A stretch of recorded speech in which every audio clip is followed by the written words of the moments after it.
Good afternoon. Welcome back after your lunch break. Apologies that it was a bit late, but let's get started. We got 5 tasks to cover within a span of 2 days plus this session. We'll do our best to cover it. The knowledge question today and rest 2 on each day. Name of the unit is Lead Effective Workplace Relationships, BSBLDR413. Please write your student name, student number, date when you are submitting your sign, and when you are signed the document. There are 15 questions. This task requires you to demonstrate the skills and knowledge requirement to use leadership to promote team cohesion. Due date, what do you think will be due date? This is week 1, week 2, week 3, week 4. Shall we say 4th September? Yeah, happy with that? 0409.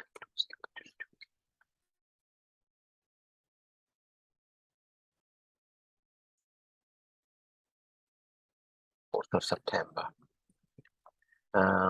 If a student requires extension, please tell me before the due date so we can work out this one. It's an open book assessment. That means you can seek or assist other students, fellow mates, but all work must be your own work. This everything is standard.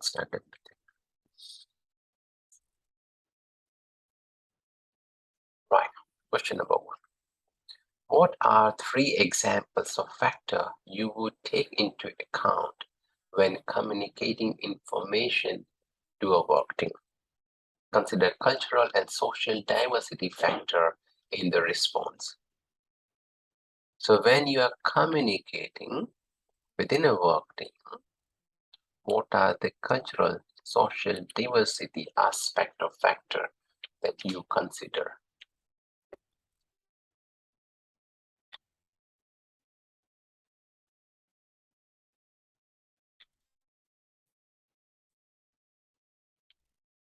Number 1, audience characteristic and ability.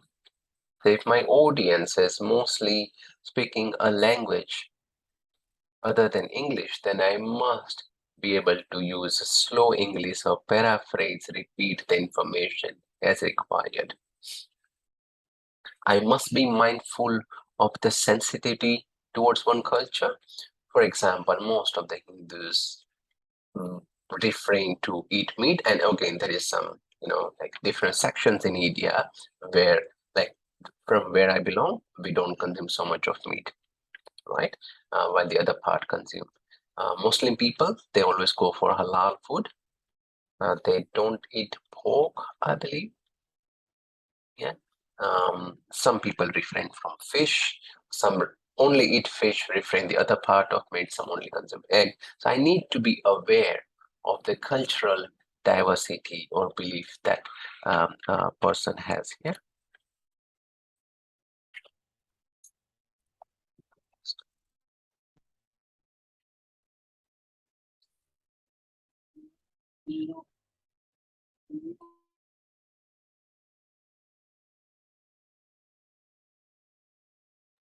Any non-verbal communication, body language has to be adhered as well.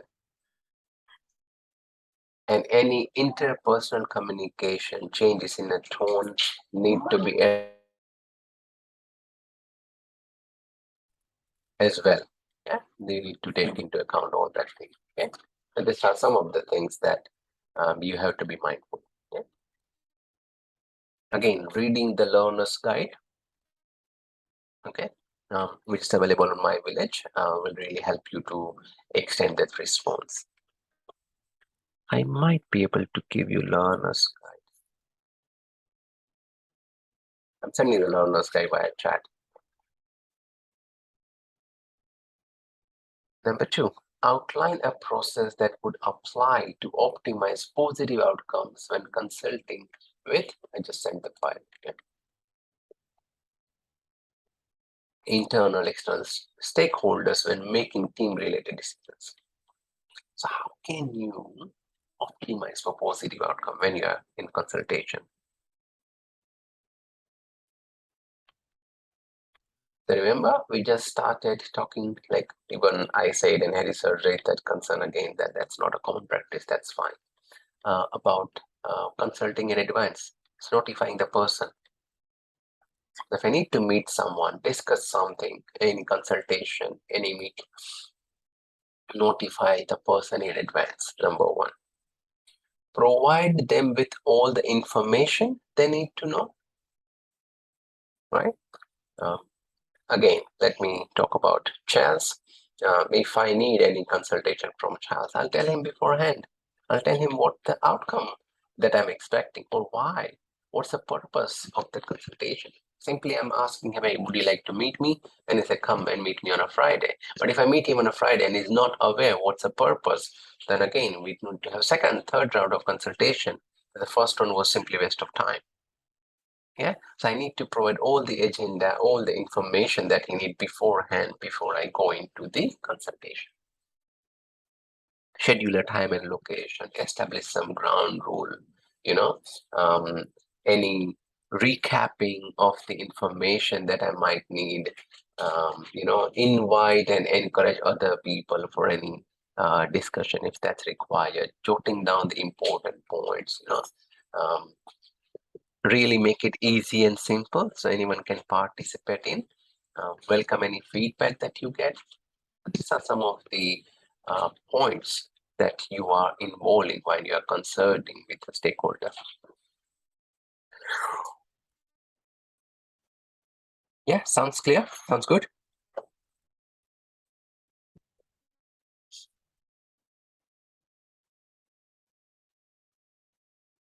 What are internal stakeholders?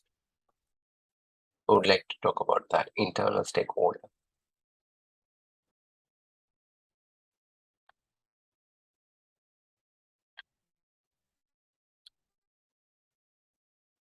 Come on. We talked about it earlier, just before now.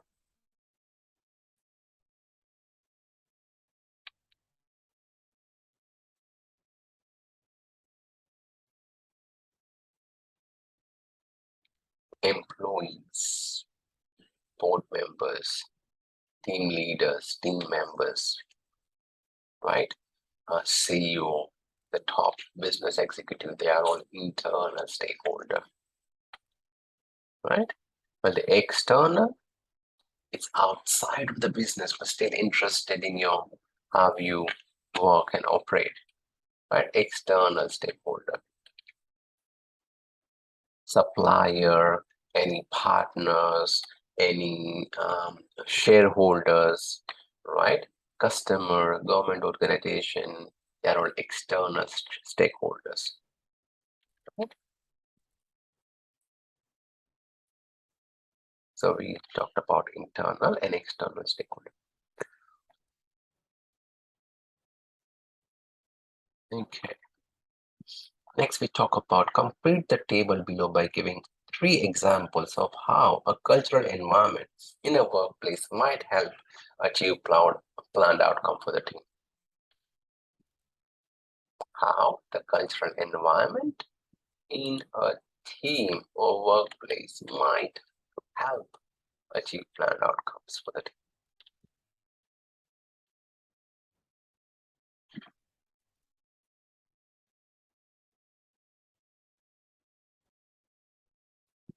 Number 1, encourage creativity, diverse thinking, promote more brainstorming, stress session, improve productivity, collaboration, workplace harmony.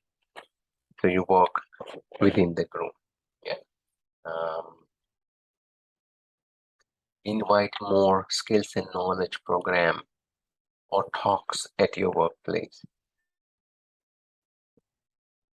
Participate in a more cultural activity. Right? Promote more cultural shows, which creates better awareness, and that ultimately help you achieve the planned outcome. So these are just, we just need 3. We talked about at least 5 or 6. Okay.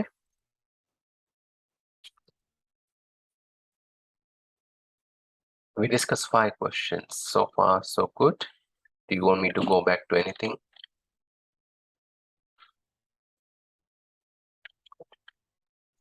No, fine.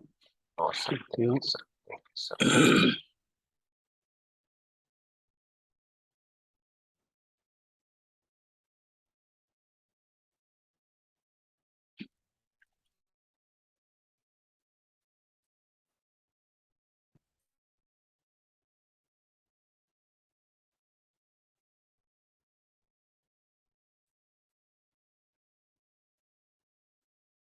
Complete the table below by giving 3 examples how cultural environment might hinder the achievement of the planned outcome.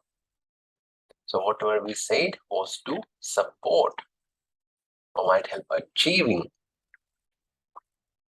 right? And now we are talking about the blockages, the hindrance, the obstacle, right?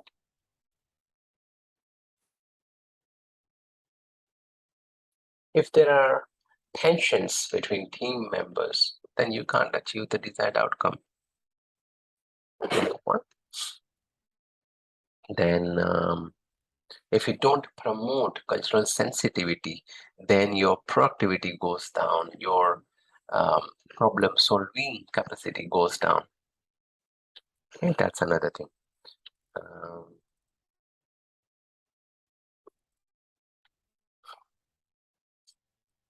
Breaking and forming new teams every now and then is not a good idea. So, for example, if you're working in a team, you're very well settled within the team environment, and then all of a sudden, oh, sorry, Peter has to now go and work in another team. And he said, what? We were working so nice. Why do you have to change our team? Yeah.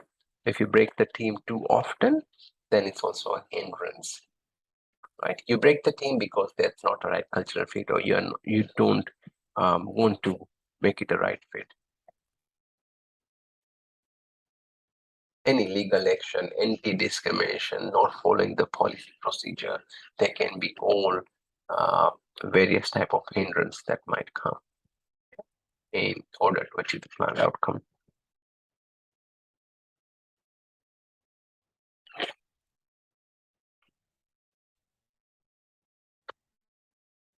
I'm just taking out the space.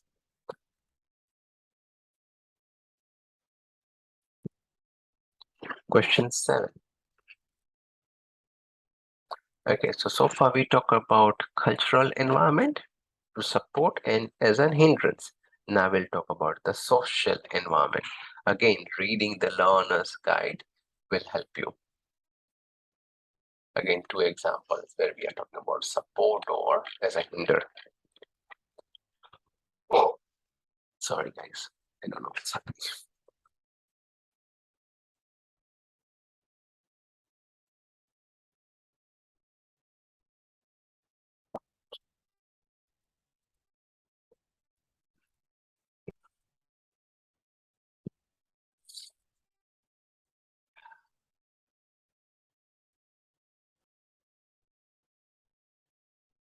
What do you think? Social environment.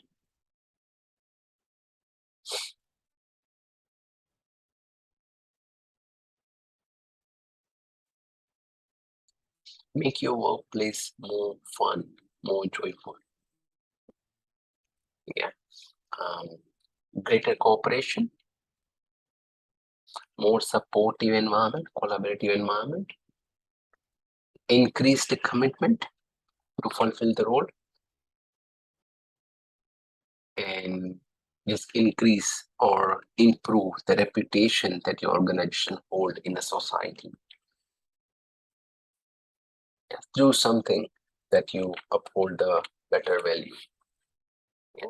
This everything will definitely act as a support to achieve the outcome. Yeah. And if we talk about the hindrance, the obstacle,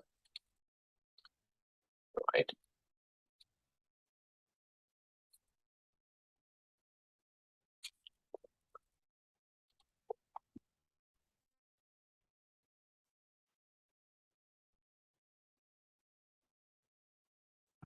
If we don't create the opportunity where there is a collaborative space, then it's a hindrance. If employees are not happy, dissatisfied with the work they are doing, then it's a leak or a hindrance in achieving that aspect. Overburden, if they are forced to do something, right? Again, I talked about my example earlier where I have some strength, I might have some weakness as well, known weakness.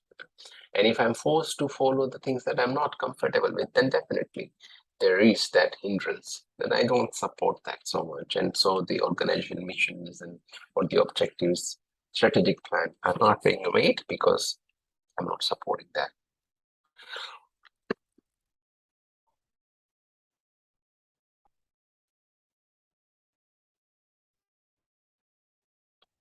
Number 9.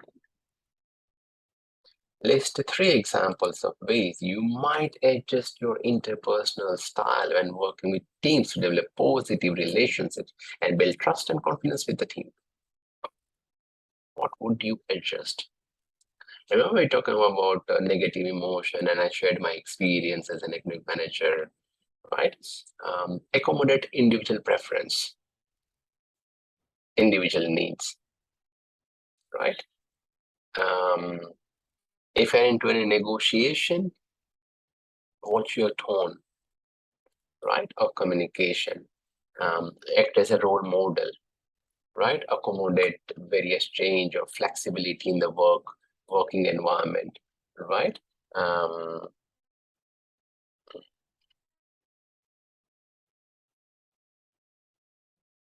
You must reward a good working environment or work ethics. If someone is working with full integrity, you must say, well done, mate. You really did a good job. Yeah. I can vouch for your honesty. Reward, at least, a great few words is also a reward.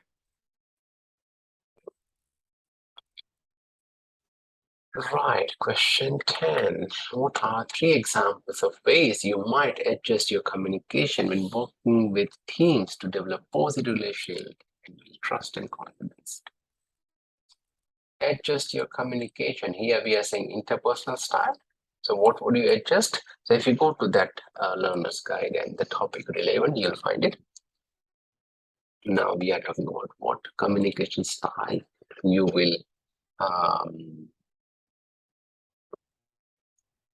adjust when you're working with different team, yeah, to build trust and confidence in the team. Now, using a language that's simple to understand, like clear, no jargons, no technical words, keep it simple. Even fancy work can be tricky. So communication, language, number 1. Speaking or meeting one by one, one-to-one is another important aspect where you're meeting the person face to face, and then that increase the absorbance of what you communicate rather than telecall or teleconference, right? Absorbing some of the attitude, right? Someone might say, oh, because you are from a different background, they might have certain attitude, so you need to communicate, you absorb that.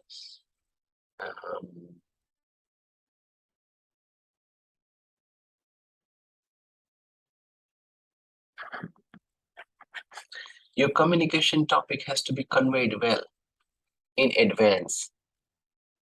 Right? Remember we talk about giving them notice before you are meeting for anything and telling them what are you meeting for.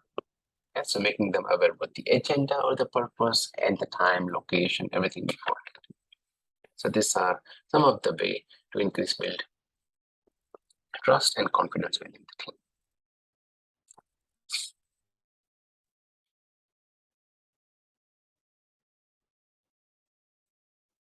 Identify 3 ways you might adjust your consultation approach when working with culturally and special diverse team to develop positive relation and build trust and confidence with the team. So here we are talking about adjusting the consultation approach.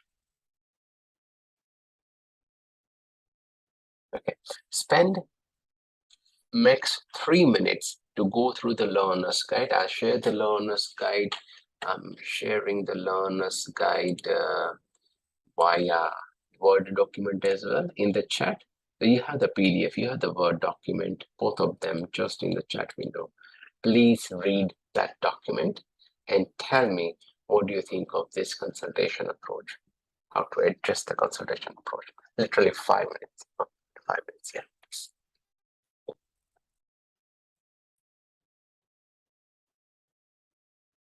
Resume the recording, right? So identify 3 ways you might adjust your consultation approach when working with culturally diverse. So you should focus on this point, right? Culturally and socially diverse teams. Again, to build the positive response and everything. Respect and be cultural, show the cultural sensitivity. Very good, very good. Becoming aware and making others aware about different culture, isn't it? Yeah. If you have to adjust something, you go to someone from Indian nationality, and you say, oh, okay, this is what Indians mean. When they do like this, they show the respect. Yeah, same thing with the Thai nationality. They always take the money and they say, thank you, sir. And they always say like that. Yeah, is they have the respect that money, they are earning money, they are getting money as a reward. Yeah, that's their way of showing the respect. Yes, so promoting diversity, providing more information on diversity and culturally sensitive person, that this is what their culture means. Diverse team as well, not just culturally, but socially diverse, that in their society doing like this, like someone are very strict about their routine, like a military routine, wake up on time, sleep on time, and blah blah. They're just like, "Ah, it's from your mind. It's life, wake up when you want, wake up when you can." So it's a culturally or socially different people mindset here. So you need to be aware and make others more aware. Yeah, again, more information can be found through the learning guide. The question is simple enough. I will explain you the question. I won't directly provide you the response. That's your task. I'm just provide you hint what the question means and where you can find it. Yeah. Okay. Question 12. Identify 3 ways you might apply knowledge and cultural and social sensitivity when working with. Okay. So 3 ways you will apply the knowledge, right? So providing training, diversity training, number 1. Communicating in a culturally appropriate way, right? So one difference about various culture ways in India and Australia. In India, you have to call sir as sir and lady teacher as ma'am. You can't call them by name. That's rude. That's fine insulting, right? Even if you're saying name, you have to attach sir with it. Oh, Samir sir. Oh, Simon sir, right? If you just say Simon, then does he not know who I am? In general, like again, don't judge me on that. Yeah, my heart is still in it, so I'm just giving an example, right? Well, in Australia, if you call sir and ma'am, they will feel offended. I'm not British. Don't you call me sir or ma'am. I've heard people saying that. Yeah, I've heard people saying that. Call me Jack. Call me Peter. That's it. No sir, no ma'am. Just Peter. Yeah, that's how they want to be called. Like I say sir and everything just because you are all respected person. Yeah, otherwise I could simply say the name. But I like to say it like this, and I'm sure you are not offended. But up here, I have seen people getting offended. Even the highest rank professor, like with a lot of patent, the great researcher, call me John. Don't call me John, sir. Dr. John, just John. John is not. Yeah, this is how they do it. It's different.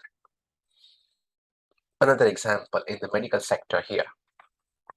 And it's different. Again, we are not saying that it's which one is right, which one is wrong. Not never like that. Up here, the doctor or the GP will come out from the chamber to the reception area where patients are waiting, and they say, Dushan. And once my name is called, I'll go with the doctor inside the chamber and discuss the medical issue. Well, in India, it's different. The doctor will call the receptionist, right? Or via bell, ting ting, and the next person will go in the receptionist. Dushyant, it's your turn. Sir is calling you in. That different. Again, we don't judge which one is right, which one is wrong. I'm talking about the different cultural or social aspect. Okay, so pick up some example and how you can be more mindful and how you can address it. Yeah. Cool. So that's up to question 12. Yeah, we got 3 more to address. What are 3 ways you might use networking? So this is all about networking to develop positive relationships, right? Some of the benefit that networking brings, what are the options for networking, how you can network or mingle well, how can networking help in order to cover that. You promote networking yourself and you say, oh, I got this many friends on my LinkedIn. I know this many people. I'm a part of various group or culture, and that has benefiting me by da da da da da. Right? These are some of the ways you will, direct the networking with your teammates. 14. Outline the influence that a legislation or organization policy have on a workplace. No business operate without a strict guideline or legislation.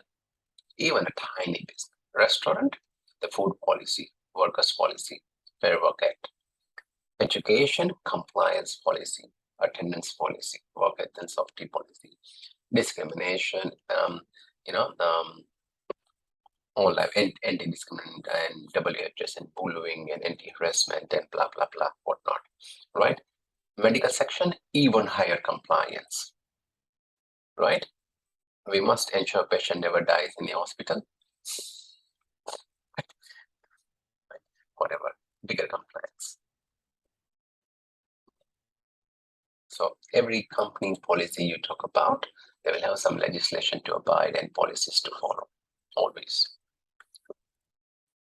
And finally, what are the 3 examples of obligation you have under the WHS legislation in relation to the workplace relations?